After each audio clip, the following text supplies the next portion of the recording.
Welcome back to Kruthi's YouTube channel. And ಇವತ್ತಿನ vlog ಬಂದು dry fruits powder, ಒಣ ಹಣ್ಣು, ಕನ್ನಡದಲ್ಲಿ ಒಣ ಹಣ್ಣು ಅಂತಾರೆ, ಡ್ರೈ ಫ್ರೂಟ್ಸ್ ಪೌಡರ್. ಸೊ ನಾನಿವತ್ತು ಡ್ರೈ ಫ್ರೂಟ್ಸ್ ಪೌಡರ್ನ ಮಾಡಿದ್ದೀನಿ ಆ್ಯಂಡ್ ಅದರದ್ದು ಫುಲ್ ರೆಸಿಪಿನ ನಾನು ನಿಮ್ಮ ಜೊತೆ ಶೇರ್ ಮಾಡ್ಕೊಳ್ತಿದ್ದೀನಿ. ಈ ಡ್ರೈ ಫ್ರೂಟ್ಸ್ ಪೌಡರ್ನ 8 months ಟು ಮಕ್ಕಳಿಗೆ, ಎಳೆ ಮಕ್ಕಳಿಗೆ ಲೈಕ್ 8 to 12 months, 24 months ದೊಡ್ಡವರು ಕೂಡ ತಗೋಬೋದು. ಆ ಥರದೊಂದು ಡ್ರೈ ಫ್ರೂಟ್ಸ್ ಪೌಡರ್ನ ಮಾಡ್ಕೊಳ್ತಿದ್ದೀನಿ. ಹೈ ಪ್ರೋಟೀನ್ ಇರೋವಂಥ ಪೌಡರ್. ಆ್ಯಂಡ್ ಡ್ರೈ ಫ್ರೂಟ್ಸ್ ಅಂತೂ ತುಂಬಾ ಹೆಲ್ತ್ಗೆ ಒಳ್ಳೆಯದು. ಈ ಡ್ರೈ ಫ್ರೂಟ್ಸಿಂದ ಮಕ್ಕಳಿಗೆ ಬ್ರೈನ್ ಡೆವಲಪ್ಮೆಂಟ್ ಅಲ್ಲದೆ weight gain and muscle strength ಎಲ್ಲದು ತುಂಬಾ ಒಳ್ಳೆಯದು ಈ ಡ್ರೈ ಫ್ರೂಟ್ಸ್ ಪೌಡರ್ ಅನ್ನೋದು. ಆ್ಯಂಡ್ ಈಗ ಮಕ್ಕಳಿಗೇನಾದರೂ ತುಂಬ ಜ್ವರ ಬಂತು, ಹುಷಾರಿಲ್ಲ ಅವ್ರಿಗೆ ಅಂತ ಅಂದರೆ ಅವ್ರಿಗೆ ತಡ್ಕೊಳ್ಳೋ ಕೆಪಾಸಿಟಿ ಇರೋದಿಲ್ಲ. ಸೊ ನಾವು ಈ ಥರ ಡ್ರೈ ಫ್ರೂಟ್ಸ್ ಕೊಡೋದ್ರಿಂದ ಅವರ ಲೈಫ್ ಸ್ಟೈಲ್, ಅವರ ದಿನಾಚರಣೆಯಲ್ಲಿ ನಾವೊಂದು ಸ್ವಲ್ಪ ಇನ್ಕ್ಲೂಡ್ ಮಾಡಿದ್ರೆ ಈ ಡ್ರೈ ಫ್ರೂಟ್ಸ್ ಅನ್ನೋದನ್ನು, ಅವ್ರಿಗೆ ಈ ಥರ ಹುಷಾರಿಲ್ದಾಗ ಎಲ್ಲ ಒಂದು ಸ್ವಲ್ಪ ರೋಗ ವಿರೋಧಕ ಶಕ್ತಿನ ಹೆಚ್ಚು ಮಾಡುತ್ತೆ, ಅವ್ರಿಗೆ ತಡ್ಕೊಳ್ಳೋ ಕೆಪಾಸಿಟಿನ ಕೊಡೋ ಚಾನ್ಸಸ್ ಇರುತ್ತೆ. ಸೊ ಹಂಗಾಗಿ ಈಗ ನಾವು ಅವ್ರಿಗೆ ಸರಿ ಕೊಡ್ತೀವಿ, ಸರಿಯಲ್ಲಿ 1 ಸ್ಪೂನ್ ಮಿಕ್ಸ್ ಮಾಡಿ ಆಗಲಿ, ಇಲ್ಲ ಅವ್ರಿಗೆ ನಾರ್ಮಲಾಗಿ ಬೇರೆ ಏನಾದರೂ ಫುಡ್ ಮಾಡಿದ್ರೆ ಅದರಲ್ಲಿ ಒಂಚೂರು ಸೆರ್ಲಾಕ್ ಆ ಥರ ಏನಾರ ಕೊಡೋಗಿದ್ರೆ ಅದರಲ್ಲೂ ಒಂಚೂರು ಮಿಕ್ಸ್ ಮಾಡಿ ಕೊಡೋದ್ರಿಂದ ಅವ್ರಿಗೆ ತುಂಬಾ ಹೆಲ್ತ್ ಬೆನಿಫಿಟ್ಸ್ ಇರುತ್ತೆ. ಆ್ಯಂಡ್ ವೆಯ್ಟ್ ಗೇನ್ ಹಾಗೂ ಬ್ರೈನ್ ಡೆವಲಪ್ಮೆಂಟ್ ಅಲ್ಲದೆ ಇದರಿಂದ ಡೈಜೆಷನ್ ಕೂಡ ಚೆನ್ನಾಗಾಗತ್ತೆ ಆ್ಯಂಡ್ ಮಸಲ್ಸ್ ಸ್ಟ್ರೆಂತ್ ಕೂಡ ಚೆನ್ನಾಗಿರುತ್ತೆ. ಸೊ ತುಂಬಾ ಒಳ್ಳೆಯದು ಅಂತ ಹೇಳ್ಬೋದು ಈ ಡ್ರೈ ಫ್ರೂಟ್ಸ್ ಪೌಡರ್ ಅನ್ನೋದು. ಆ್ಯಂಡ್ ನಾನು 8 ತಿಂಗಳ ಮಕ್ಕಳಿಗೆ, ನಾನು 8 ತಿಂಗಳ ಮೇಲೆ ಇರೋವಂಥ ಮಗುಗೆ ಡ್ರೈ ಫ್ರೂಟ್ಸ್ ಪೌಡರ್ನ ಮಾಡ್ಕೊಳ್ತಿರೋದು, ಅಂದರೆ ನನ್ನ ಚಿಕ್ಕ ಮಗಳಿಗೆ. ಸೊ ಹಂಗಾಗಿ ನಾವು ಎಳೆ ಮಕ್ಳಿಗೆ ಕೊಡ್ತಿರೋದ್ರಿಂದ ಅವ್ರಿಗೆ ಒಂದು ಸ್ವಲ್ಪ ಕಮ್ಮಿ ಕ್ವಾಂಟಿಟಿಯಲ್ಲಿ ಕೊಡಬೇಕಾಗತ್ತೆ, ಬಿಕಾಸ್ ಅವ್ರಿಗೆ ಡೈಜೆಷನ್ ಪವರ್ ಕಮ್ಮಿ ಇರುತ್ತೆ. ಹಂಗಾಗಿ ನಾವು 8 to 12 months ಮಕ್ಕಳಿಗೆ ಸ್ವಲ್ಪ ಮಟ್ಟಿಗೆ ಸ್ವಲ್ಪ ಕಮ್ಮಿ ಕ್ವಾಂಟಿಟಿಯಲ್ಲಿ ಕೊಡಬೇಕಾಗತ್ತೆ. ಬಿಕಾಸ್ ಏನಾಗತ್ತೆ, ಅವ್ರಿಗೆ ಡೈಜೆಷನ್ ಪ್ರಾಬ್ಲಮ್ ಆಗೋ ಚಾನ್ಸಸ್ ಇರುತ್ತೆ ತುಂಬ ಜಾಸ್ತಿ ಕೊಡೋದ್ರಿಂದ. ಸೊ ತಕ್ಕ ಮಟ್ಟಿಗೆ ಎಷ್ಟು ಬೇಕೋ ಅಷ್ಟು ನೋಡ್ಕೊಂಡು ಕೊಡೋದ್ರಿಂದ ತುಂಬಾ ಒಳ್ಳೆಯದು. ಆ್ಯಂಡ್ ಇದರಿಂದ ಯಾವುದೇ ಥರ ಸೈಡ್ ಎಫೆಕ್ಟ್ಸ್ ಬರೋದಿಲ್ಲ, ಯಾವುದೇ ಥರ ರ್ಯಾಷಸ್ ಏನೂ ಬರೋದಿಲ್ಲ. ಡ್ರೈ ಫ್ರೂಟ್ಸ್ 9.9% ಇದರಿಂದ ಏನೂ ಸೈಡ್ ಎಫೆಕ್ಟ್ಸ್ ಇರೋದಿಲ್ಲ. ಆ್ಯಂಡ್ ನಾನು ನನ್ನ ದೊಡ್ಡ ಮಗಳಿಗೆ ಅವಾಗೆಲ್ಲ ಮಾಡಿ ತಿನ್ನಿಸಿದ್ದೆ, ಹಂಗಾಗಿ ನನ್ನ ಚಿಕ್ಕ ಮಗಳಿಗೆ ಕೂಡ ನಾನು ಈ ಸರಿ ಎಲ್ಲ ಥರ ಡ್ರೈ ಫ್ರೂಟ್ಸನ್ನು ತಂದು ಎಲ್ಲ ಚೆನ್ನಾಗಿ ರೋಸ್ಟ್ ಮಾಡಿ ಹುರಿದು ಮಾಡಿದ್ದೀನಿ. ನಾನು ಆಲ್ಮೋಸ್ಟ್ 15 days ಆಯಿತು ಡ್ರೈ ಫ್ರೂಟ್ಸ್ ಪೌಡರ್ ಎಲ್ಲ ಮಾಡಿ. ನಾನು 15 days ಇಂದ ತಿನ್ನಿಸ್ತಿದ್ದೀನಿ. ಯಾವುದೇ ಥರ ಸೈಡ್ ಎಫೆಕ್ಟ್ಸ್ ಆಗಿರ್ಬೋದು, ರ್ಯಾಷಸ್ ಆಗಿರ್ಬೋದು, ಇನ್ನೊಂದು ಏನೂ ಬಂದಿಲ್ಲ. ಆರಾಮಾಗಿ ತಿಂತಿದ್ದಾಳೆ ಆ್ಯಂಡ್ ಆ್ಯಕ್ಟಿವ್ ಆಗಿ ಕೂಡ ಇದ್ದಾಳೆ ಅಂತ ಹೇಳ್ಬೋದು. ಸ್ವಲ್ಪ ಡೈಜೆಷನ್ ಪವರ್ ಕಮ್ಮಿ ಇರುತ್ತೆ, ಬಿಕಾಸ್ ಎಲ್ಲ ಹಾರ್ಡ್ ಫುಡ್ ಅಲ್ವಾ ಅದು. ಹಾಗಾಗಿ ನಾವು ಒಂದು ಸ್ವಲ್ಪ ಮೋಷನ್ ಅನ್ನೋದು ಹಾರ್ಡಾಗಿ ಹೋಗೋ ಚಾನ್ಸಸ್ ಇರುತ್ತೆ. ಬಟ್ ಅದರಿಂದ ಏನೂ ತೊಂದರೆ ಇಲ್ಲ.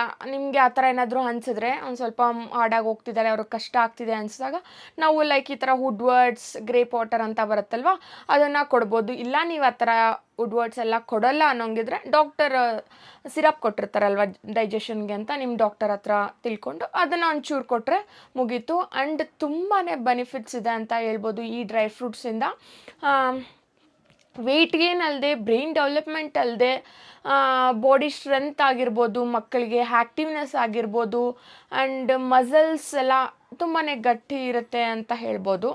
ಡೈಜೆಷನ್ ಪವರ್ ಚೆನ್ನಾಗಾಗತ್ತೆ ಆ್ಯಂಡ್ ಮಸಲ್ಸ್ ತುಂಬಾ ಸ್ಟ್ರಾಂಗ್ ಆಗಿರುತ್ತೆ, ಅವ್ರು ಆ್ಯಕ್ಟಿವ್ ಆಗಿರ್ತಾರೆ ಅಂತ ಹೇಳ್ಬೋದು. ಆ್ಯಂಡ್ ಈಗ ನಾವು ಸರಿನ ಇಷ್ಟು ಮಟ್ಟಿಗೆ ಕೊಟ್ಟರೆ ನಾವು ಡ್ರೈ ಫ್ರೂಟ್ಸ್ ಪೌಡರ್ 1 ಸ್ಪೂನ್ ಕೊಡಬೇಕಾಗತ್ತೆ. ನಾನು ನನ್ನ ಮಗಳಿಗೆ, 2 ಮಕ್ಕಳಿಗೂ ಅಂತ ಮಾಡ್ಕೊಂಡಿದ್ದೀನಿ, 8 to 12 monthsವರೆಗೂ ಆಗಲಿ. ಆ್ಯಂಡ್ ನನ್ನ ಮಗಳು 2.5 years ಈಗ, ಆ ಮಗುಗೂ ಆಗಲಿ ಅಂದ್ಬಿಟ್ಟು ಇಬ್ಬರಿಗೂ ನಾನು ಒಂದು ಸ್ವಲ್ಪ ಕ್ವಾಂಟಿಟಿ ಜಾಸ್ತಿಯಲ್ಲೇ ಮಾಡ್ಕೊಂಡಿದ್ದೀನಿ, ಮತ್ತೆ ಮಾಡ್ಕೊಳಕ್ಕಾಗಲ್ಲ ಅಂತ. ನನ್ನ ದೊಡ್ಡ ಮಗಳಿಗಲ್ಲದೆ ನಾನು ಕೂಡ ಹಾಲಲ್ಲಿ 1 ಸ್ಪೂನ್ ಮಿಕ್ಸ್ ಮಾಡಿಕೊಂಡು ಆಗಾಗ ಕುಡಿತೀನಿ. ತುಂಬಾ ಒಳ್ಳೆಯದು, ಪ್ರತಿಯೊಬ್ಬರು ತಗೋಬೋದು ಈ ಡ್ರೈ ಫ್ರೂಟ್ಸ್ ಪೌಡರ್ ಅನ್ನೋದು, ತುಂಬಾ ಒಳ್ಳೆಯದು. ಆ್ಯಂಡ್ ಮಕ್ಕಳಿಗಂತೂ ಇನ್ನೂ ಜಾಸ್ತಿನೇ ಒಳ್ಳೆಯದು ಅಂತ ಹೇಳಕ್ಕೆ ಇಷ್ಟಪಡ್ತೀನಿ.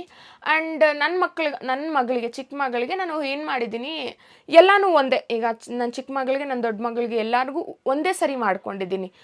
ಎಲ್ಲ ಹುರಿದು ಎಲ್ಲ ಮಾಡಿಕೊಂಡು ಚಿಕ್ಕ ಮಗುಗೆ ಏನು ಮಾಡಿದ್ದೀನಿ, ಅದನ್ನು ಕ್ಲೀನಾಗಿ ಜಲ್ಲಡಿ ಹಿಡಿದು ಒಂದು ಚಿಕ್ಕದು ಹೇರ್ ಟೈಟ್ ಕಂಟೈನರ್ ಬಾಕ್ಸಿಗೆ ಹಾಕ್ಕೊಂಡಿದ್ದೀನಿ. ದೊಡ್ಡ ಮಗಳಿಗೆ ಒಂದು ಸ್ವಲ್ಪ ಬಿಗ್ ಬಾಕ್ಸಲ್ಲಿ ಹಾಕ್ಕೊಂಡಿದ್ದೀನಿ. ದೊಡ್ಡವಳಾಗಿದ್ದಾಳೆ, 2 years ಮೇಲೆ ಆಗಿದೆ. ಆ ಮಗು ಚೆನ್ನಾಗಿ ಡೈಜೆಷನ್ ಪವರ್ ಎಲ್ಲ ಚೆನ್ನಾಗಿರುತ್ತೆ, ಅವಳು ಹಂಗೆ ಡ್ರೈ ಫ್ರೂಟ್ಸ್ ಎಲ್ಲ ತಿಂತಾಳೆ. ಸೊ ಈ ಮಗುಗೆ ಒಂದು ಸ್ವಲ್ಪ ತಿನ್ನೋಕ್ಕಾಗಲ್ಲ, ಇನ್ನೂ ಹಲ್ಲು ಬಂದಿಲ್ಲ. ಹಂಗಾಗಿ ನಾನು ಕ್ಲೀನಾಗೆ ಸಾಫ್ಟ್ ಪುಡಿಯಾಗೆ ಜಲ್ಲಡಿ ಇಟ್ಕೊಂಡು ನಾನು ಸರಿ ಮಾಡ್ಕೊಳ್ಳೋವಾಗ ಸರಿಗೆ 1 ಸ್ಪೂನ್, ಬೆಳಗ್ಗೆ 1 ಸ್ಪೂನ್, ನೈಟ್ 1 ಸ್ಪೂನ್ ಹಾಕ್ಕೊಂಡು ಮಿಕ್ಸ್ ಮಾಡ್ಕೊಂಡು ತಿನ್ನಿಸ್ತೀನಿ. ಆ್ಯಂಡ್ ಆರಾಮಾಗಿ ತಿಂತಾಳೆ. ತುಂಬಾ ಚೆನ್ನಾಗಿದೆ, ಅವಳಿಗೆ ಡೈಜೆಷನು ಚೆನ್ನಾಗಾಗ್ತಿದೆ. ನನಗೇನಾದರೂ ಆ ಥರ ಹಾರ್ಡಾಗಿ ಹೋಗ್ತಿದ್ದಾಳೆ ಅನ್ನಿಸ್ದಾಗ ಒಂಚೂರು ನಾನೇನಾದರೂ ವುಡ್ವರ್ಡ್ಸ್ ಆ ಥರ ಸಿರಪ್ ಏನಾದರೂ ಹಾಕ್ಕೊಳ್ತೀನಿ. ಆ್ಯಂಡ್ ಈ ಡ್ರೈ ಫ್ರೂಟ್ಸ್ ಪೌಡರ್ ಅನ್ನೋದು ತುಂಬಾ ಒಳ್ಳೆಯದು, ತುಂಬಾ ಉಪಯೋಗಕಾರ. ಈ ಹೆಂಗೆ ಮಾಡಿದ್ದೀನಿ, ಯಾವ ಥರ ಮಾಡಿದ್ದೀನಿ ಅನ್ನೋದನ್ನು ಕ್ಲೀನಾಗೆ ಫುಲ್ ಕೊನೆವರೆಗೂ ನೋಡಿ. ಖಂಡಿತವಾಗ್ಲೂ ನಿಮ್ಮ ಮನೆಯಲ್ಲಿ ನಿಮ್ಮ ಮಕ್ಳಿಗೆ ಮಾಡಿಕೊಡ್ಬೋದು.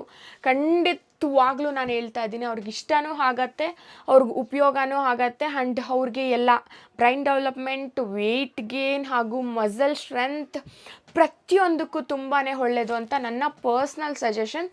ಆ್ಯಂಡ್ ಈಗ ಡಾಕ್ಟರ್ಸ್ ಕೂಡ ಹೇಳ್ತಾರೆ, ಮಗು ವೀಕ್ನೆಸ್ ಇದ್ದಾಗ ಇಲ್ಲ ಅನೇಮಿಯಾ ಆ ಥರ ಸಮಥಿಂಗ್ ಏನಾದರೂ ಇದ್ದಾಗ ಡ್ರೈ ಫ್ರೂಟ್ಸನ್ನ ಈ ಥರ ಕೊಡಿ, ಈ ಥರ ಪೌಡರ್ ಮಾಡಿ, ಇಲ್ಲ ಹಾಲಲ್ಲಿ ಮಿಕ್ಸ್ ಮಾಡಿ, ಇಲ್ಲಾಂದರೆ ಏನೋ ಸರಿಯಲ್ಲಿ ಮಿಕ್ಸ್ ಮಾಡಿ ಅಂತ ಡಾಕ್ಟರೇ ಸಜೆಸ್ಟ್ ಮಾಡ್ತಾರೆ.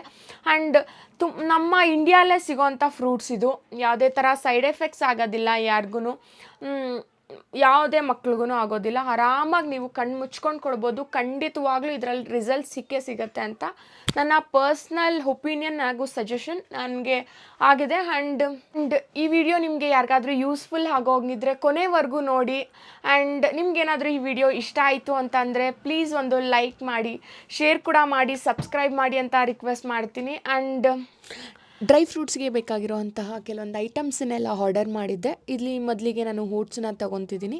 ಪ್ಲೇನ್ ಓಟ್ಸ್ ಅಂತ ಸಿಗುತ್ತೆ ಈ ಬ್ರ್ಯಾಂಡಿಂದ, ತುಂಬಾ ಚೆನ್ನಾಗಿದೆ, ಒಳ್ಳೆ ಫೈಬರ್ ಇರುತ್ತೆ ಓಟ್ಸಲ್ಲಿ, ಹಂಗಾಗಿ ಓಟ್ಸನ್ನ ಕೂಡ ಬಳಸ್ಕೊಳ್ತಿದ್ದೀನಿ. ಆ್ಯಂಡ್ ಇಲ್ಲಿ ಬಾದಾಮ್ ಆಗಿರ್ಬೋದು, ಗೋಡಂಬಿ, ಪ್ರತಿಯೊಂದನ್ನು ಅಷ್ಟೇ ಒಂದು ಒಳ್ಳೆ ಬ್ರ್ಯಾಂಡಿಂದ ತರಿಸ್ಕೊಂಡಿದ್ದೀನಿ. ನಾನು ನನ್ನ ಪರ್ಸ್ನಲ್ ಸಜೆಷನ್ ಏನು ಅಂತಂದರೆ, ನಾವು ಸಣ್ಣ ಮಕ್ಕಳಿಗೆ ಕೊಡೋದ್ರಿಂದ ನಾವು ಒಂದು ಏನೇ ಆಗಲಿ ಡ್ರೈ ಫ್ರೂಟ್ಸೇ ಅಂತಲ್ಲ, ಪ್ರತಿಯೊಂದನ್ನು ಅಷ್ಟೇ ಒಂದು ಒಳ್ಳೆ ಬ್ರ್ಯಾಂಡಿಂದ ತರಿಸೋದು ತುಂಬಾ ಒಳ್ಳೆಯದು. ಆ್ಯಂಡ್ ಇಲ್ಲಿ ಒಂದು ಆರ್ಗ್ಯಾನಿಕ್ ಬೆಲ್ಲ ಅಂತ ತರಿಸಿದ್ದೆ, ಬೆಲ್ಲದ ಪುಡಿ. ನಾನು ಚಾರ್ವಿಗೆ ಸಮ್ಟೈಮ್ಸ್ ಹಾಲಲ್ಲೆಲ್ಲ ಹಾಕ್ಕೊಡ್ತೀನಿ, ಸೊ ಹಂಗಾಗಿ ಆರ್ಗ್ಯಾನಿಕ್ ಬೆಲ್ಲ ಒಳ್ಳೆಯದು ಅಂತ ಇದು ಲಾಸ್ಟ್ ಟೈಮ್ ತರಿಸಿದ್ದೆ, ಸೊ ಚೆನ್ನಾಗಿತ್ತು. ಈ ಸರಿನೂ ಕೂಡ ತರಿಸಿದ್ದೀನಿ. ಆ್ಯಂಡ್ ತುಂಬಾ ನ್ಯಾಚುರಲ್ ಬೆಲ್ಲ, ಪ್ರೈಸೂ ಕೂಡ ರೀಸನಬಲ್ ಅಂತ ಅನ್ನಿಸ್ತು, ಹಂಗಾಗಿ ತರಿಸ್ಕೊಂಡಿದ್ದೆ. 2 ಪ್ಯಾಕ್ ತರಿಸ್ಕೊಂಡಿದ್ದೆ. ಆ್ಯಂಡ್ ಬಾದಾಮಿ, ಗೋಡಂಬಿಯನ್ನು ಅಷ್ಟೇ ಎಲ್ಲ ಲಿಮಿಟೆಡ್ ಆಗೇ ತರಿಸ್ಕೊಂಡಿದ್ದೆ. ಆ್ಯಂಡ್ ಇಲ್ಲಿ ನಮಗೆ ಅಂತ ಒಂದು ಇದನ್ನು ಆರ್ಗ್ಯಾನಿಕ್ ಬೆಲ್ಲ ತರಿಸ್ಕೊಂಡಿದ್ದೆ, ತುಂಬಾ ಚೆನ್ನಾಗಿತ್ತು, ಸೊ ಹಂಗಾಗಿ. ಆ್ಯಂಡ್ ಇಲ್ಲಿ ಸನ್ಫ್ಲವರ್ ಸೀಡ್ಸ್ ಆಗಿರ್ಬೋದು, ಫ್ಲಕ್ಸ್ ಸೀಡ್ಸ್, ಪಂಪ್ಕಿನ್ ಸೀಡ್ಸ್ ಪ್ರತಿಯೊಂದನ್ನು ತರಿಸ್ಕೊಂಡಿದ್ದೆ. ಈ ಸರಿ ಡ್ರೈ ಫ್ರೂಟ್ಸ್ಗೆ ಎಲ್ಲ ಹಾಕೋಣ ಅಂತ. ಇದು ಪಂಪ್ಕಿನ್ ಸೀಡ್ಸ್, ಎಲ್ಲದನ್ನು ಹಾಕಿ ಮಾಡೋಣ ಅಂತ ಹೇಳ್ಬಿಟ್ಟು. ಆ್ಯಂಡ್ ಇಲ್ಲಿ ಸಾಲ್ಟೆಡ್ ಪಿಸ್ತಾನ ತರಿಸ್ಕೊಂಡಿದ್ದೀನಿ. ಆ್ಯಂಡ್ ಇಲ್ಲಿ ವಾಲ್ನಟ್ಸು ಕೂಡ ಅಷ್ಟೇ ತುಂಬಾ ಒಳ್ಳೆಯದು. ಆ್ಯಂಡ್ ಈ ಬೆಲ್ಲನ ನಾನು ಟೀಗೆ ಬಳಸೋದಕ್ಕೆ ಅಂತ ತರಿಸ್ಕೊಂಡಿದ್ದೆ, ತುಂಬಾ ಚೆನ್ನಾಗಿದೆ, ಹಂಗಾಗಿ ನಾನು ಮತ್ತೆ ತರಿಸ್ಕೊಂಡೆ. ಆ್ಯಂಡ್ ಈಗ ಇದಾಗಲೇ ಹೇಳಿದೆ ಅಲ್ವಾ ಮಕ್ಕಳಿಗೆ ಅಂತ, ಇದೂ ಅಷ್ಟೇ ತುಂಬಾ ಚೆನ್ನಾಗಿದೆ. ಆ್ಯಂಡ್ ನಾನು ಇವೆರಡು ಬೆಲ್ಲನ ಸಜೆಸ್ಟ್ ಮಾಡ್ತೀನಿ ಯಾರಿಗಾದರೂ. ಆ್ಯಂಡ್ ಡ್ರೈ ಫ್ರೂಟ್ಸ್ ಮಾಡೋದಕ್ಕೆ ಏನೇನೆಲ್ಲ ತೊಗೊಂಡಿದ್ದೀನಿ, ಎಷ್ಟು ಕ್ವಾಂಟಿಟಿ ತೊಗೊಂಡಿದ್ದೀನಿ ಅಂತ ಈಗ ನಿಮಗೆ ಕ್ಲೀನಾಗಿ ಎಕ್ಸ್ಪ್ಲೈನ್ ಮಾಡ್ತೀನಿ. ಆ್ಯಂಡ್ ನಾನು ಸ್ವಲ್ಪ ಜಾಸ್ತಿ ಕ್ವಾಂಟಿಟಿ ಮಾಡ್ಕೊಳ್ಳೋದ್ರಿಂದ ಆ್ಯಂಡ್ ಎಲ್ಲದನ್ನು ಒಂಚೂರು ಜಾಸ್ತಿನೇ ತೊಗೊಂಡಿದ್ದೀನಿ. ಆ್ಯಂಡ್ ಇಲ್ಲಿ ಮೊದಲಿಗೆ ನಾನು ಬಾದಾಮಿನ ತೊಗೊಳ್ತಿದ್ದೀನಿ. ಈ ಬಾದಾಮಿ ಅನ್ನೋದು ಸ್ವಲ್ಪ ಕ್ವಾಂಟಿಟಿ ಜಾಸ್ತಿದ್ದೀನಿ, 300 ಗ್ರಾಮ್ಸನ್ನ ತೊಗೊಂಡಿದ್ದೀನಿ. ಆ್ಯಂಡ್ ಬಾದಾಮಿ ಆದಮೇಲೆ 250 ಗ್ರಾಮ್ಸ್ ಅಷ್ಟು ಗೋಡಂಬಿನ ತೊಗೊಳ್ತಿದ್ದೀನಿ. ಆ್ಯಂಡ್ ಇದಕ್ಕಿಂತ ಸ್ವಲ್ಪ ಕಮ್ಮಿ ವಾಲ್ನಟ್ಸ್ನ 200 ಗ್ರಾಮ್ಸ್ ತೊಗೊಂಡಿದ್ದೀನಿ. ಆ್ಯಂಡ್ ಪಿಸ್ತಾನು ಕೂಡ 200 ಗ್ರಾಮ್ಸ್ ತೊಗೊಂಡಿದ್ದೀನಿ. ಆ್ಯಂಡ್ ಇಲ್ಲಿ ಈ ಮಕಾನ ಅನ್ನೋದು ತುಂಬಾ ಒಳ್ಳೆಯದು, ಇದನ್ನು ಒಂದು ಸ್ವಲ್ಪದಷ್ಟು ತೊಗೊಂಡಿದ್ದೀನಿ. ಆ್ಯಂಡ್ ಇಲ್ಲಿ ಕುಂಬಳಕಾಯಿ ಬೀಜ ಅಂದರೆ ಪಂಪ್ಕಿನ್ ಸೀಡ್ಸನ್ನ ಕೂಡ 50 ಗ್ರಾಮ್ಸ್ ತೊಗೊಂಡಿದ್ದೀನಿ. ಆ್ಯಂಡ್ ಸನ್ಫ್ಲವರ್ ಸೀಡ್ಸ್ ಇದನ್ನು ಕೂಡ ಅಷ್ಟೇ ಒಂದು 50 ಗ್ರಾಮ್ಸ್ ಅಷ್ಟು ತೊಗೊಂಡಿದ್ದೀನಿ. ಆ್ಯಂಡ್ ಓಟ್ಸನ್ನು ಕೂಡ ಒಂದು ಸ್ವಲ್ಪದಷ್ಟು ತೊಗೊಂಡಿದ್ದೀನಿ, ಮೆಷರ್ಮೆಂಟ್ ಏನಿಲ್ಲ, ಒಂದು ಸ್ವಲ್ಪ ಕಮ್ಮಿ ಕ್ವಾಂಟಿಟಿಯಲ್ಲೇ ತೊಗೊಂಡಿದ್ದೀನಿ. ಆ್ಯಂಡ್ ಇಲ್ಲಿ ಪೀನಟ್ಸ್, ಕಡಲೆ ಬೀಜನೂ ಕೂಡ ಒಂದು 50 ಗ್ರಾಮ್ಸ್ ಅಷ್ಟು ತೊಗೊಂಡಿದ್ದೀನಿ. ಇದನ್ನು ಅಷ್ಟೇ ಒಳ್ಳೆಯದು, ವೆಯ್ಟ್ ಗೇನ್ ಆಗಿರ್ಬೋದು, ಪ್ರತಿಯೊಂದಕ್ಕೂ ಅಷ್ಟೇ ತುಂಬಾ ಒಳ್ಳೆಯದು. ಆ್ಯಂಡ್ ಇಲ್ಲಿ ಮೇಯ್ನ್ ಇಂಗ್ರೀಡಿಯೆಂಟ್ ನಾವು ಬಜೆ ಅಂತಾರೆ ಅಲ್ವಾ, ಅದನ್ನು ಸ್ವಲ್ಪ ತೊಗೊಂಡಿದ್ದೀನಿ. ಆ್ಯಂಡ್ ಇಲ್ಲಿ ಕೇಸರಿನೂ ಕೂಡ ಬಳಸ್ಕೊಳ್ತಿದ್ದೀನಿ. ಆ್ಯಂಡ್ ಎಲ್ಲ ಡ್ರೈ ಫ್ರೂಟ್ಸನ್ನು ಒಂದು ಮೆಷರ್ಮೆಂಟಲ್ಲಿ ತೊಗೊಳ್ಳೋದು ತುಂಬಾ ಇಂಪಾರ್ಟೆಂಟ್ ಆಗುತ್ತೆ, ಒಂದು ಜಾಸ್ತಿ ಒಂದು ಕಮ್ಮಿ ಆಗೋದು ಒಳ್ಳೆಯದಲ್ಲ. ಆ್ಯಂಡ್ ನೀವು ಇಷ್ಟೇ ಮಾಡ್ಕೋಬೇಕು ಅಂತ ಏನಿಲ್ಲ, ಸ್ವಲ್ಪ ಕಮ್ಮಿ ಕ್ವಾಂಟಿಟಿಯಲ್ಲಿ ಕೂಡ ಮಾಡ್ಕೋಬೋದು, ಕಮ್ಮಿ ಕ್ವಾಂಟಿಟಿಯಲ್ಲಿ ಮಾಡಿಕೊಂಡು ಕೂಡ ಸ್ಟೋರ್ ಮಾಡ್ಕೋಬೋದು. ಆ್ಯಂಡ್ ನಾನಿಲ್ಲಿ ನಾವು ಮೂವರು ಯೂಸ್ ಮಾಡೋದ್ರಿಂದ, ನನ್ನ ಚಿಕ್ಕ ಮಗಳು, ನನ್ನ ದೊಡ್ಡ ಮಗಳು, ನಾನು ಕೂಡ ಸಮ್ಟೈಮ್ಸ್ ಯೂಸ್ ಮಾಡೋದ್ರಿಂದ ಸ್ವಲ್ಪ ಕ್ವಾಂಟಿಟಿ ಜಾಸ್ತಿನೇ ಮಾಡ್ಕೊಳ್ತಿದ್ದೀನಿ. ಆ್ಯಂಡ್ ಮಕ್ಕಳಿಗೆ ಕೊಡೋವಾಗ ನಾವು ಸ್ವಲ್ಪದಷ್ಟೇ ಕೊಡಬೇಕಾಗತ್ತೆ, ಯಾವುದನ್ನು ಜಾಸ್ತಿ ಜಾಸ್ತಿ ಕೊಡಬಾರ್ದು. ಬಿಕಾಸ್ ಅತಿ ಆದಷ್ಟು ಅಮೃತ ಕೂಡ ವಿಷ ಅಂತಾರೆ. ಸೊ ಹಂಗಾಗಿ ಏನೇ ಆಗಲಿ ಲಿಮಿಟಲ್ಲಿ ಕೊಡಬೇಕಾಗತ್ತೆ. ಆ್ಯಂಡ್ ಇಲ್ಲಿ ನಾನು ಮೊದಲಿಗೆ ಡ್ರೈ ರೋಸ್ಟ್ ಮಾಡ್ಕೊಳ್ಳೋದಕ್ಕೆ ಒಂದು ಪ್ಯಾನ್ ಇಟ್ಕೊಂಡು ಫಸ್ಟ್ ಬಾದಾಮಿನ ಹಾಕ್ಕೊಳ್ತಿದ್ದೀನಿ. ಆ್ಯಂಡ್ ಫುಲ್ ಲೋ ಫ್ಲೇಮಲ್ಲಿ ಇಟ್ಕೊಂಡು ಪೇಷನ್ಸಿಂದ ಹುರ್ಕೋಬೇಕಾಗತ್ತೆ. ಬಿಕಾಸ್ ಮಕ್ಕಳಿಗೆ ಕೊಡ್ತಿದ್ದೀವಿ, ತುಂಬ ಸರಿ ಬಾಯ್ಲ್ ಮಾಡೋದಕ್ಕಾಗಲ್ಲ ಎಲ್ಲ ಡ್ರೈ ಫ್ರೂಟ್ಸನ್ನು. ನಾವು ಎಷ್ಟೇ ಬಾಯ್ಲ್ ಮಾಡಬೇಕಂದ್ರೂ ಇಲ್ಲಿ ರೋಸ್ಟ್ ಆಗೋವಾಗನೇ ಕ್ಲೀನಾಗಿ ಹುರ್ಕೋಬೇಕಾಗತ್ತೆ. ಕಲರ್ ಚೇಂಜ್ ಆಗಬೇಕು ಆ್ಯಂಡ್ ತಿಂದು ನೋಡಿದಾಗ ಕ್ರಿಸ್ಪಿ ಅನಿಸ್ಬೇಕು. ಆ ಥರ ಫೈನ್ ರೋಸ್ಟ್ ಮಾಡ್ಕೋಬೇಕಾಗತ್ತೆ. ಆ್ಯಂಡ್ ಇಲ್ಲಿ ಒಂದು ಸಪ್ರೇಟ್ ಬೌಲಿಗೆ ಹಾರೋದಕ್ಕೆ ಹಾಕ್ಕೊಳ್ತಿದ್ದೀನಿ. ಒಂದೊಂದೇ ರೋಸ್ಟ್ ಮಾಡಿಕೊಂಡು ಒಂದೊಂದನ್ನೇ ಹಾಕ್ಕೊಳ್ತಿದ್ದೀನಿ. ಆ್ಯಂಡ್ ಇಲ್ಲಿ ಪಿಸ್ತಾ ಆಗಿರ್ಬೋದು, ವಾಲ್ನಟ್ಸ್ ಆಗಿರ್ಬೋದು, ಕ್ಲೀನಾಗಿ ಲೋ ಫ್ಲೇಮಲ್ಲಿ ಅಥವಾ ಮೀಡಿಯಮ್ ಫ್ಲೇಮಲ್ಲಿ ಇಟ್ಕೊಂಡು ನಾನು ಹುರ್ಕೊಳ್ತಿದ್ದೀನಿ. ಮೀಡಿಯಮ್ ಅನ್ನೋದಕ್ಕಿಂತ ಲೋ ಫ್ಲೇಮಲ್ಲಿ ಇಟ್ಕೊಂಡು ಹುರ್ಕೊಳ್ಳೋದು ತುಂಬಾ ಒಳ್ಳೆಯದು. ಆ್ಯಂಡ್ ಇಲ್ಲಿ ಪೀನಟ್ಸ್ ಕೂಡ ಅಷ್ಟೇ, ಕಡಲೆ ಬೀಜನೂ ಕೂಡ ಅಷ್ಟೇ ಕಮ್ಮಿ ಕ್ವಾಂಟಿಟಿಯಲ್ಲೇ ತೊಗೊಂಡಿದ್ದೀನಿ. ಇದನ್ನು ಅಷ್ಟೇ ಕ್ಲೀನಾಗಿ ಕ್ರಿಸ್ಪಿ ಆಗೋವರೆಗೂ ಫ್ರೈ ಮಾಡ್ಕೋಬೇಕಾಗತ್ತೆ. ಆ್ಯಂಡ್ ಮಕಾನ ಅನ್ನೋದು ತುಂಬಾ ಒಳ್ಳೆಯದು ಮಕ್ಕಳಿಗೆ, ಬ್ರೈನ್ ಡೆವಲಪ್ಮೆಂಟ್ಗೆ ತುಂಬಾ ಒಳ್ಳೆಯದು. ಹಂಗೆ ಕೂಡ ಕೊಡ್ತಾರೆ ಉಪ್ಪು ಖಾರ ಹಾಕಿ. ಆ್ಯಂಡ್ ಇಲ್ಲಿ ಸನ್ಫ್ಲವರ್ ಸೀಡ್ಸನ್ನು ಕೂಡ ಅಷ್ಟೇ ಹಾಕ್ಕೊಂಡು ಚೆನ್ನಾಗೇ ಹುರ್ಕೊಳ್ತಿದ್ದೀನಿ. ಅದನ್ನು ಅಷ್ಟೇ ಒಂದು ಸ್ವಲ್ಪ ಕಲರ್ ಚೇಂಜ್ ಆಗೋವರೆಗೂ ಹುರ್ಕೊಳ್ತಿದ್ದೀನಿ. ಆ್ಯಂಡ್ ನೆಕ್ಸ್ಟ್ ಪಂಪ್ಕಿನ್ ಸೀಡ್ಸ್, ಕುಂಬಳಕಾಯಿ ಬೀಜನೂ ಅಷ್ಟೇ. ನಾವು ಚಿಕ್ಕವಾಗೆಲ್ಲ ಇದ್ರದ್ದು ಕುಂಬಳಕಾಯ್ದು ಬೀಜದ ಬೆಲೆನೇ ಗೊತ್ತಿರ್ತಿಲ್ಲ, ಊರಲ್ಲಿ ಚೆನ್ನಾಗಿ ಸಿಗುತ್ತೆ ಅಂದ್ಬಿಟ್ಟು ಎಸೆದು ಬಿಡ್ತಿದ್ವಿ. ಬಟ್ ಇದ್ರ ವ್ಯಾಲ್ಯೂ ಈಗ ಗೊತ್ತಾಗ್ತಿದೆ ದುಡ್ಡು ಕೊಟ್ಟು ತೊಗೊಳ್ಳೋವಾಗ. ಆ್ಯಂಡ್ ಇಲ್ಲಿ ನಾನು ಓಟ್ಸನ್ನು ಕೂಡ ಅಷ್ಟೇ ಕ್ಲೀನಾಗೆ ಡ್ರೈ ರೋಸ್ಟ್ ಮಾಡ್ಕೊಳ್ತಿದ್ದೀನಿ. ಈ ಥರ ಡ್ರೈ ರೋಸ್ಟ್ ಹುರ್ಕೊಂಡು ನಾವು ಫೈನ್ ಪೌಡರ್ ಮಾಡ್ಕೊಳ್ಳೋದು ತುಂಬಾ ಒಳ್ಳೆಯದಾಗತ್ತೆ. ಆ್ಯಂಡ್ ಎಲ್ಲದನ್ನು ಅಷ್ಟೇ ಕ್ಲೀನಾಗಿ ಹುರ್ಕೊಂಡು ಒಂದು ಬೌಲ್ಗೆ ಟ್ರಾನ್ಸ್ಫರ್ ಮಾಡ್ಕೊಳ್ತಿದ್ದೀನಿ, ಒಂದು ದೊಡ್ಡ ಬೌಲ್ಗೆ. ಕ್ಲೀನಾಗೆ ಇದನ್ನು ಹಾರಕ್ಕೆ ಬಿಟ್ಬಿಡ್ತೀನಿ. ಒಂದು 2 hours ಕ್ಲೀನಾಗೆ ಹಾರಬೇಕಾಗತ್ತೆ. ಹಾರ್ದಿರ ನಾವು ಮಿಷಿನ್ಗೆ ಹಾಕಿದ್ರೆ ಅದೇನಾಗುತ್ತೆ, ಗಂಟು ಕಟ್ಟೋ ಚಾನ್ಸಸ್ ಇರುತ್ತೆ. ಬಿಕಾಸ್ ಫಸ್ಟೇ ಆಯ್ಲಿ ಎಲ್ಲ ಡ್ರೈ ಫ್ರೂಟ್ಸನ್ನು, ಹಂಗಾಗಿ. ಆ್ಯಂಡ್ ಇಲ್ಲಿ ನಾನು ದ್ರಾಕ್ಷಿನ ಬಳಸಲಿಲ್ಲ, ಬಿಕಾಸ್ ಈಗಲೇ ಎಲ್ಲ ಡ್ರೈ ಫ್ರೂಟ್ಸಿನೂ ಆಯ್ಲಿ. ಆ್ಯಂಡ್ ದ್ರಾಕ್ಷಿ ಹಾಕ್ಬಿಟ್ರೆ ಇನ್ನೂ ಗಂಟು ಕಟ್ಟೋ ಚಾನ್ಸಸ್ ಇರುತ್ತೆ ನಾವು ಪೌಡರ್ ಮಾಡುವಾಗ ಮಿಷಿನಲ್ಲಿ. ಸೊ ಹಂಗಾಗಿ ನಾನು ದ್ರಾಕ್ಷಿನ ಸ್ಕಿಪ್ ಮಾಡಿದ್ದೀನಿ. ನೀವು ಕೂಡ ಅಷ್ಟೇ ಸ್ಕಿಪ್ ಮಾಡೋದು ಒಳ್ಳೆಯದು. ಆ್ಯಂಡ್ ಇಲ್ಲಿ ನಾನು ಆಗಲೇ ಫ್ರೈ ಮಾಡ್ಕೊಂಡಿರೋದನ್ನೆಲ್ಲ ಒಂದು ಬೌಲ್ಗೆಲ್ಲ ಟ್ರಾನ್ಸ್ಫರ್ ಮಾಡ್ಕೊತಿದ್ದೆ ಅಂತ ಹೇಳಿದ್ನಲ್ಲ. ಈ ಲಾಸ್ಟಲ್ಲಿ ಓಟ್ಸನ್ನು ಅಷ್ಟೇ ಕ್ಲೀನಾಗಿ ಡ್ರೈ ರೋಸ್ಟ್ ಮಾಡಿ ಹಾರಕ್ಕೆ ಬಿಟ್ಬಿಡ್ತೀನಿ. ಮ್ಯಾಕ್ಸಿಮಮ್ ಒಂದು 2 hours ಕ್ಲೀನಾಗಿ ಹಾರಾದರೆ ನಾವು ಪೌಡರ್ ಮಾಡೋವಾಗ ಗಂಟು ಕಟ್ಟೋದಿಲ್ಲ. ಸೊ ಇದು ಮೇನ್ ಟಿಪ್. ನಾವು ಇಷ್ಟೆಲ್ಲ ತಂದು ಹುರ್ಕೊಂಡು ಪೇಷನ್ಸಿಂದ ಇಷ್ಟೆಲ್ಲ ಮಾಡಿ ನಾವು ಪೌಡರ್ ಮಾಡೋದೇನಾದರೂ ಮಿಸ್ ಆಗಿಬಿಟ್ರೆ, ಗಂಟಾಗ್ಬಿಟ್ಟು ಮುದ್ದೆ ಆಗಿಬಿಟ್ರೆ ನಮಗೆ ಪೌಡರ್ ಚೆನ್ನಾಗಿ ಬಂದಿಲ್ಲ ಅಂದರೆ ತುಂಬಾ ಅದಕ್ಕೆಟ್ಟೋಗುತ್ತೆ full powder.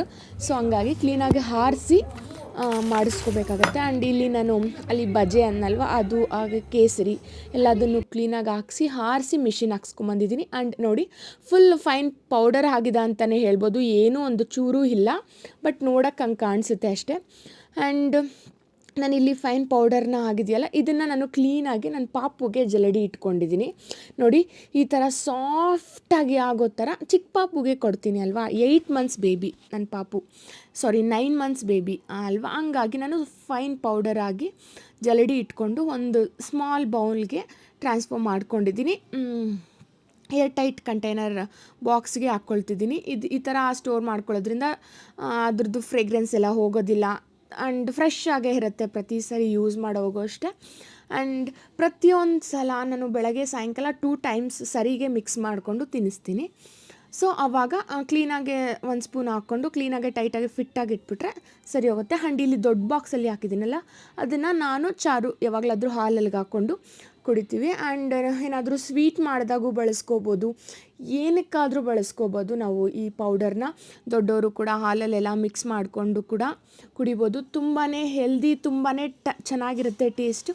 And ಬಿರಿ dry fruits ತಿನ್ನೋಕೆ ಇಷ್ಟ ಇಲ್ಲ ಅನ್ನೋರು ದೊಡ್ಡವರು ಸ್ವಲ್ಪ ಇದಕ್ಕೆ ಬೆಲ್ಲ ಮಿಕ್ಸ್ ಮಾಡಿಕೊಂಡು ಹಾಲ್ಗೆ ಹಾಕ್ಕೊಂಡ್ರೆ ತುಂಬಾ ಟೇಸ್ಟಿಯಾಗಿರುತ್ತೆ. ಆ್ಯಂಡ್ ನನಗೆ ಈ ಬೂಸ್ಟ್, ಹಾರ್ಲಿಕ್ಸ್ ಅವೆಲ್ಲದಕ್ಕಿಂತ ಈ ಥರ ಡ್ರೈ ಫ್ರೂಟ್ಸ್ ಪೌಡರ್ ತುಂಬಾ ಇಷ್ಟ. ಹಂಗಾಗಿ ನನಗೂ ಕೂಡ ಇದನ್ನೇ ಮಾಡಿ ಇಟ್ಕೊಂಡಿದ್ದೀನಿ. ಆ್ಯಂಡ್ ನೀವು ಒಂದ್ಸರಿ ಟ್ರೈ ಮಾಡಿ, ನಿಮ್ಮ ಮಕ್ಳಿಗೂ ಇದನ್ನು ಅಭ್ಯಾಸ ಮಾಡಿ. ತುಂಬ ಹೆಲ್ದಿಯಾಗಿ ಮಕ್ಕಳು ಎನರ್ಜೆಟಿಕ್ ಆಗಿ ಆ್ಯಕ್ಟಿವ್ ಆಗಿ ಇರ್ತಾರೆ. And protein powder weight gain, brain development ಎಲ್ಲದಕ್ಕೂ ಈ ಪೌಡರ್ ಅನ್ನೋದು ತುಂಬಾ ಇಂಪಾರ್ಟೆಂಟ್ ಆಗುತ್ತೆ. ಆ್ಯಂಡ್ ನಮ್ಮ ಮನೆಗಳಲ್ಲೆಲ್ಲ ಪಾಯಸ, ಕೇಸರಿ ಬಾತ್ ಅದೆಲ್ಲ ಮಾಡ್ತೀವಿ. ಆಗಲೂ ಕೂಡ 1 ಸ್ಪೂನಷ್ಟು 2 ಸ್ಪೂನಷ್ಟು ಮಿಕ್ಸ್ ಮಾಡಿಕೊಂಡು ಕುಡಿಬೋದು. ಆ್ಯಂಡ್ ನಾನು ಇದು ಸರಿನೂ ಕೂಡ ಇದೇ ಥರ ಏರ್ಟೈಟ್ ಕಂಟೈನರ್ ಬಾಕ್ಸಲ್ಲಿ ಹಾಕ್ಕೊಂಡು ಸ್ಟೋರ್ ಮಾಡ್ಕೊಂಡಿದ್ದೀನಿ. ಆ್ಯಂಡ್ ನಾವು ಚೆನ್ನಾಗಿ ಹುರಿದಿರೋದ್ರಿಂದ ಹಾಳಾಗೋ ಚಾನ್ಸಸ್ ಇರಲ್ಲ. ಆ್ಯಂಡ್ ನನ್ನ ಮಗುಗೆ ನಾನು ಯಾವ ಥರ ಡ್ರೈ ಫ್ರೂಟ್ಸ್ ಪೌಡರ್ನ ಅಭ್ಯಾಸ ಮಾಡಿದ್ದೀನಿ ಅಂದರೆ, ನೋಡಿ ಇಲ್ಲಿ ಸರಿ ಮಾಡಿ ಇಟ್ಕೊಂಡಿದ್ದೀನಿ, ಬಿಸಿ ಸರಿ. ಅದಕ್ಕೆ ನಾನು 1 ಸ್ಪೂನಷ್ಟು ಆ್ಯಡ್ ಮಾಡ್ಕೊಳ್ತೀನಿ. ಆ್ಯಡ್ ಮಾಡಿಕೊಂಡು ಕ್ಲೀನಾಗೆ ಮಿಕ್ಸ್ ಮಾಡಿ ತಿನ್ನಿಸ್ತೀನಿ. ಇಲ್ಲ ಸಮ್ಟೈಮ್ಸ್ ಏನು ಮಾಡ್ತೀನಿ ಅಂತಂದರೆ, ಸರಿನ ಹಾಕ್ಕೊಳ್ತೀನಲ್ಲ ಒಂದು ಬೌಲ್ಗೆ, ಅದೇ ಬೌಲ್ಗೆ ಸರಿ ಪೌಡರ್ ಹಾಕ್ಕೊಳ್ಳೋ ಬೌಲ್ಗೆ ಅದನ್ನು 1 ಸ್ಪೂನಷ್ಟು ಹಾಕ್ಕೊಂಡು ಕ್ಲೀನಾಗೆ ಮಿಕ್ಸ್ ಮಾಡಿ ಚೆನ್ನಾಗಿ ಕುದಿಸ್ಕೊತೀನಿ. ಬಟ್ ಇದು ಸರಿ ಆದಮೇಲೆ ಲಾಸ್ಟಲ್ಲಿ ಹಾಕ್ಕೊಳ್ತಿದ್ದೀನಿ. ಸಮ್ಟೈಮ್ಸ್ ಹಂಗೂ ಮಾಡ್ತೀನಿ, ಹಿಂಗೂ ಮಾಡ್ತೀನಿ. ಹೆಂಗೆ ಮಾಡಿದ್ರು ಅಷ್ಟೇ ತುಂಬಾ ಚೆನ್ನಾಗಿರುತ್ತೆ. ಅವ್ರಿಗೆ ನಾನು ಸ್ಟಾರ್ಟಿಂಗಲ್ಲಿ ಇದು ಕೊಟ್ಟಿದ್ದು, ಫಸ್ಟ್ ಟೈಮ್ ಕೊಟ್ಟಿರೋದ್ರಿಂದ ಸ್ವಲ್ಪ ಕಮ್ಮಿನೇ ಹಾಕಿದ್ದೆ ಡ್ರೈ ಫ್ರೂಟ್ಸ್ ಪೌಡರ್ ಅನ್ನೋದು, ಒಂದು 1/2 ಸ್ಪೂನ್ ಹಾಕಿದ್ದೆ ಅಷ್ಟೇ ಫಸ್ಟ್ ಡೇ. ಅವಳಿಗೆ ಅಭ್ಯಾಸ ಆದಮೇಲೆ ಅವಳಿಗೇನೂ ಪ್ರಾಬ್ಲಮ್ ಇಲ್ಲ, ಅವಳಿಗೆ ಅಡ್ಜಸ್ಟ್ ಆಯಿತು ಅಂದರೆ ಒಂದು ಫುಲ್ ಸ್ಪೂನಷ್ಟು ಹಾಕೋಣ ಅಂತ ನಾನು ಫಸ್ಟ್ ಟೈಮ್ ಒಂದು 1/2 ಸ್ಪೂನಷ್ಟು ಮಾತ್ರ ಹಾಕ್ಕೊಂಡೆ. ಆ್ಯಂಡ್ ಈಗ ಒಂದು ಫುಲ್ ಸ್ಪೂನಷ್ಟು ಹಾಕ್ಕೊತೀನಿ. ಈಗ ನಮ್ಮ ಪಾಪು 2 ಟೈಮ್ಸ್ ಕೂಡ ತುಂಬ ಇಷ್ಟಪಟ್ಟು ತಿಂತಾಳೆ. Thank you so much for watching. ಇನ್ನು ಯಾರೆಲ್ಲ ನನ್ನ ಚಾನಲ್ನ ಸಬ್ಸ್ಕ್ರೈಬ್ ಮಾಡಿಲ್ಲ, ಪ್ಲೀಸ್ ಸಬ್ಸ್ಕ್ರೈಬ್ ಮಾಡ್ಕೊಳ್ಳಿ, ಸಪೋರ್ಟ್ ಮಾಡಿ ಅಂತ ರಿಕ್ವೆಸ್ಟ್ ಮಾಡ್ತಾ ಈ ವಿಡಿಯೋನ ಇಲ್ಲಿಗೆ ಏನು ಮಾಡ್ತಿದ್ದೀನಿ. See you next vlog. Bye. Thank you so much.